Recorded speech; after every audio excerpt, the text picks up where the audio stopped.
in front. Okay. Hi, I'm Kaitlyn. I'm the last of the residents here at the Hershey Woody Williams VA Medical Center, and today I'm going to talk about relapsing remitting MS with a Zoster twist. First off, I'm really excited to do Zoom with my love of Prezis. I use most Prezis for most of my presentations since optometry school. Quick question though, is this flipped on y'all's screen? Or no, is it the right way? No, I can see it the right way. You can see it the right way. Okay, just want to make sure. In one of the corners it's flipped, so I just first time. Whenever I was arranging this, I saw that Prezi had a new integrated ability to work with Zooms, and I tend to talk animated with my hands anyway, so I thought it would be a lot more efficient for me to be able to do stuff like this. So what I'm going to do is do a brief overview of a patient case that I got involved in really early in residency, break it down within multiple sclerosis and some of its treatments, and kind of dive into that angle of things. So first off, we had a 52-year-old white male who presented to the clinic as a new patient, and right off the bat, he was concerned that he had a recurrent episode of shingles. This was in mid-June, and in March, he had had a pretty classic flare-up. He had blisters on his nose. It went up to his eye. His eyelid swole up. He had seen some outside providers from the VA for that treatment and management, and they found some success to get it to go back down with preservative-free artificial tears and Lotemax. So of note, this patient has relapsing remitting multiple sclerosis, and to manage that disease, he is on 0.5 milligrams of fingolimod or Gilenya once a day. At this initial visit, he had seen his primary care provider as a walk-in right before he was sent to the eye clinic, and the primary care provider and the neurologist had consulted a little bit, and just because of their concern with having MS and possibly having a shingles outbreak, they said, let's go ahead and start 500 milligrams of valacyclovir twice a day, just to start off with and hopefully nip it in the bud. Of interesting note, that's not actually the dosage for shingles, but I don't exactly know what their thought process was because I didn't talk to them or ask them about that specifically.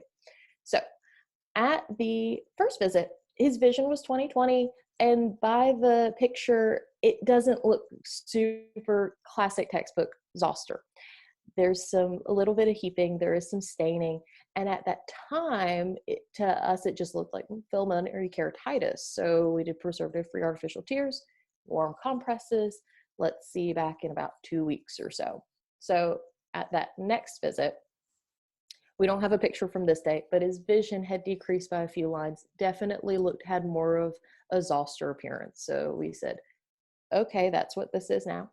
Let's go ahead and try Zergan 5 times a day to decrease that viral load and just give the cornea a chance to heal.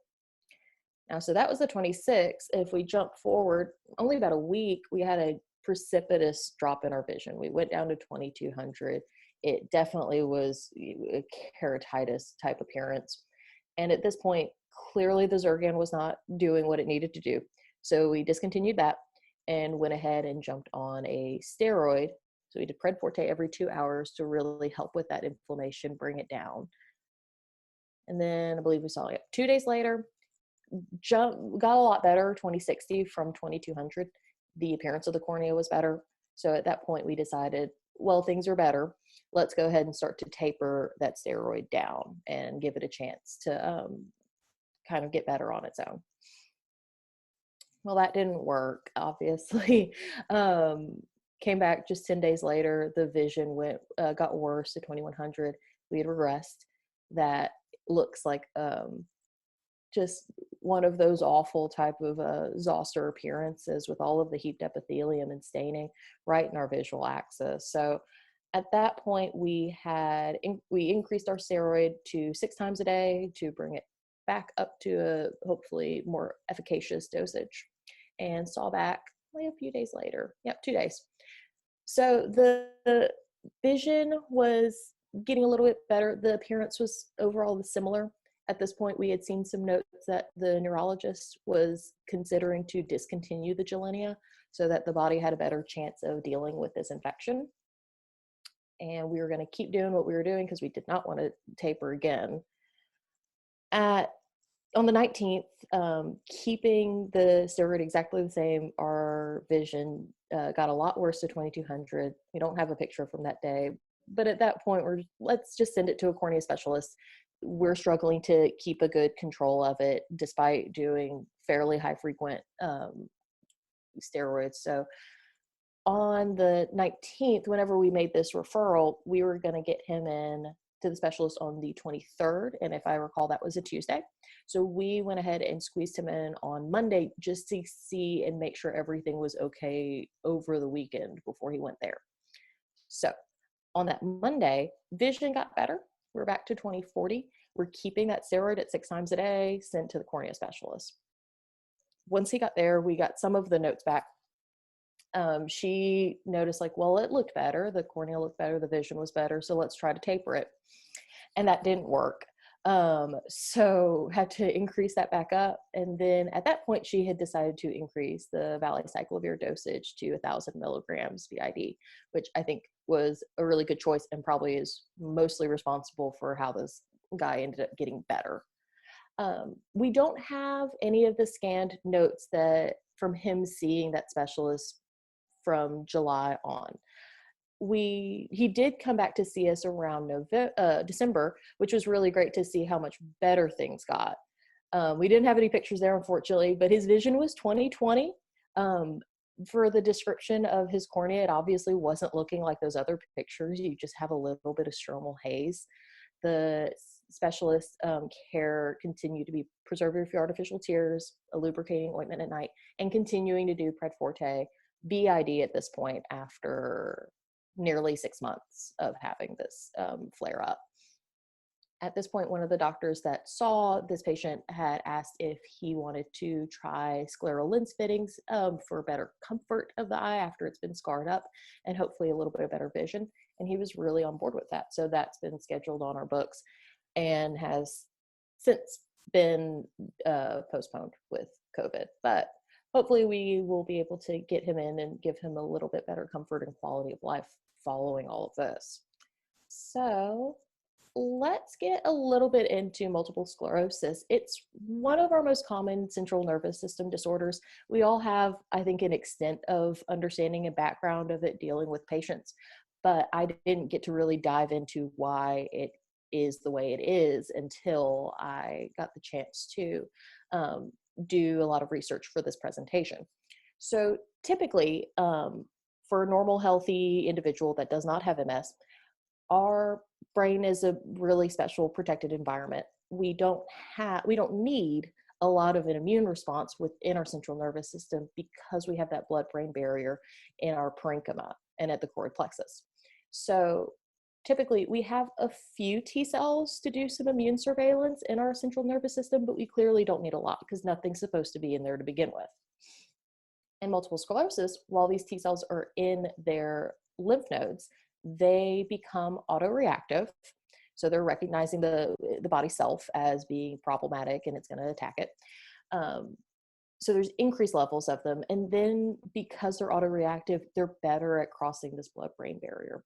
And once they cross that, then they start doing what they do, but a bad job at it. So they're going to start attacking the neurons, damaging their axons, damaging the myelination, and causing, in a sense, disability. So we have two, in general, categories of MS. Our first one is relapsing. So there's isolated attacks that are interspersed with periods of normalcy. So you have an attack, and then it's a little bit normal, and then you have an attack, and it's a little bit normal. Unfortunately, there, it still can build that layer of disability over time. And then progressive MS, it's looks really terrible whenever you just see the way that it goes on a chart. It just keeps getting worse and worse and worse and worse. Your likeliness of having a disability at that rate is fairly significant and difficult to deal with. Now, we don't have let's see, and we'll click on that a little bit bigger. So naturally, if we're having an effect on our central nervous system, it can affect anything and everything. For us, when we mostly think about MS in the eyes, we'll think of optic neuritis and then having our motility being affected with nystagmus and having and diplopia. Naturally, you'll have motor issues with gait and gait difficulties and weakness. You'll have sensory issues with pain, burning, tingling, and numbness. And then frequently what they mention is like bowel and bladder spasticity as well. So it really affects every inch of our life. And I think that that's a nice thing to keep in mind beyond just, oh, you have optic neuritis, you might have MS. Now, we don't have a cure for it. The best that we can do is to treat and try to prolong our quality of life as it is. So fingolimod, or Gilenya as its trade name, it was the first oral medication that the FDA approved for the treatment of relapsing MS.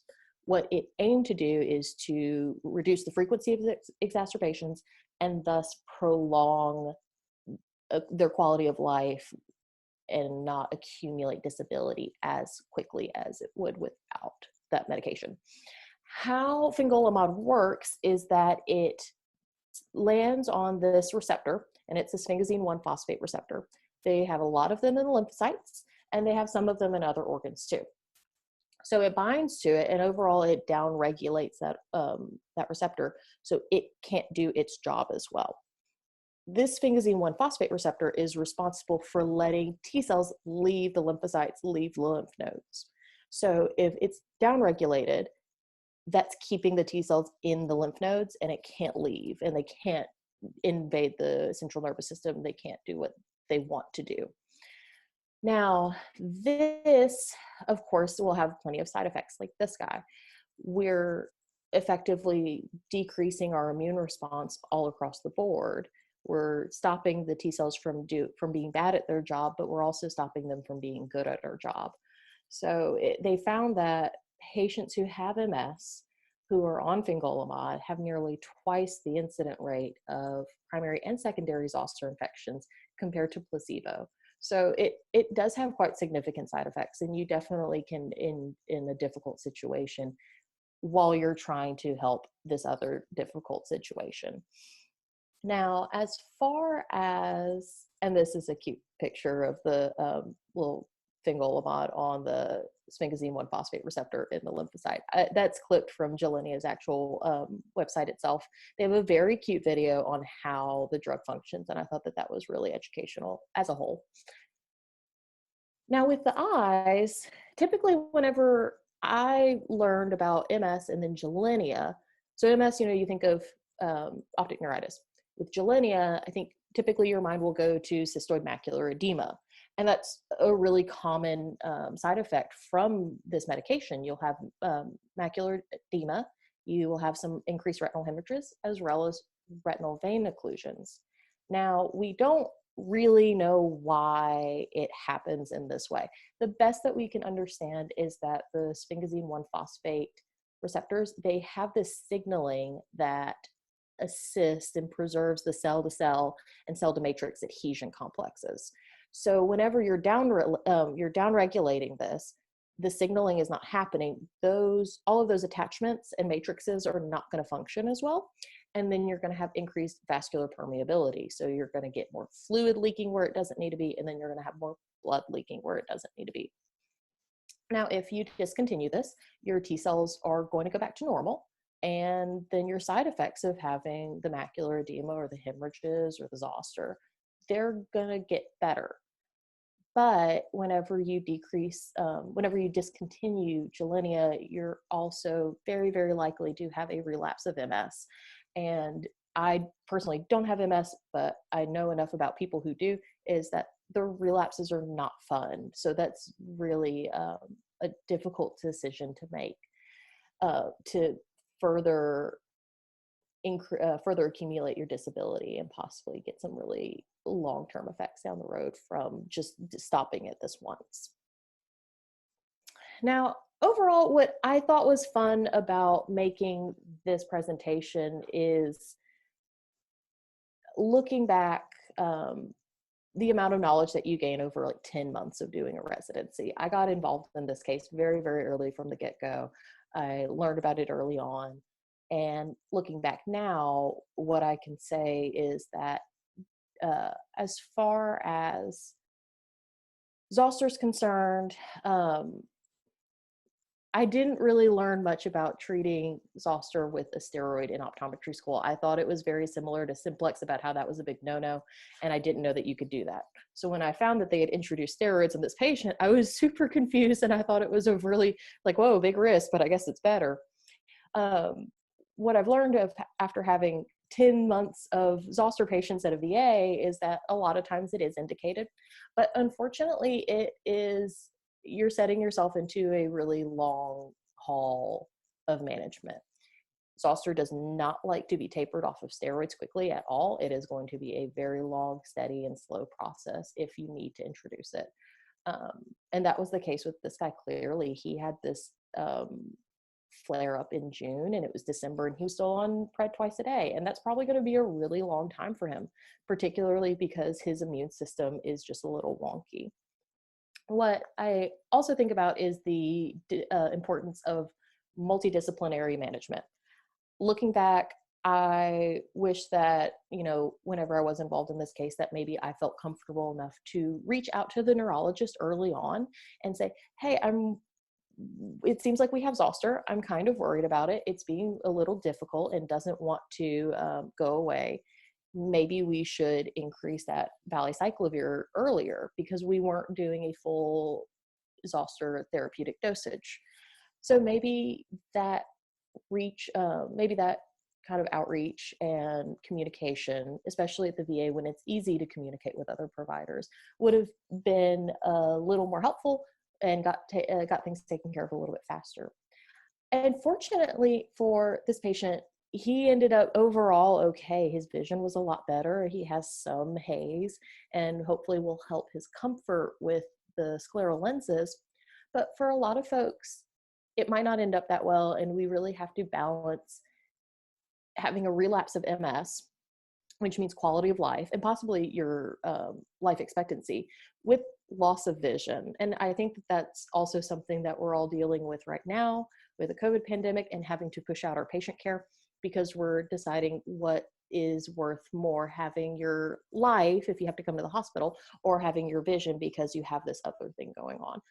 That just has been on my mind lately. So, but I like doing this. For me personally, I only learn about stuff this extensively whenever I'm making a presentation. So that's been such a huge benefit of residency, as well as just getting to see this many patients with this much stuff going on, like this guy. Here are my references that are very small, and I hope you enjoyed my Zoom. I will take any easy questions now.